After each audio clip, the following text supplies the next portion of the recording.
Block list সেটা তৈরি করা হয়েছে অপরিচিত আর খারাপ মানুষদের জন্য, কিন্তু ব্লক লিস্টে অপরিচিত আর খারাপ মানুষ থাকে না।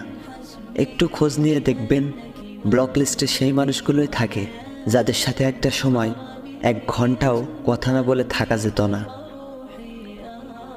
এখন রোজ সকালে ঘুম থেকে উঠেই কাজে বের হয়ে যায়, আবার সন্ধ্যা হয় ক্লান্ত হয়ে বাড়ি ফিরে শুয়ে পড়ি। এখন না আছে জীবনে কারোর প্রতি মোহ, না আছে কারোর প্রতি মায়া। আছে বলতে এখন 2 কাঁধে 2 দায়িত্ব। ছেলেদের দায়িত্ব শিখিয়ে দিতে হয় না, মূল্যটা তুমিও বুঝবে, কিন্তু আফসোস সেটা আমি হারিয়ে যাওয়ার পর। একটা মানুষকে খুশি করতে বেশি কিছু লাগে না, শুধু একটি ভালো ব্যবহার আর একটা ভালো মন থাকলেই যথেষ্ট।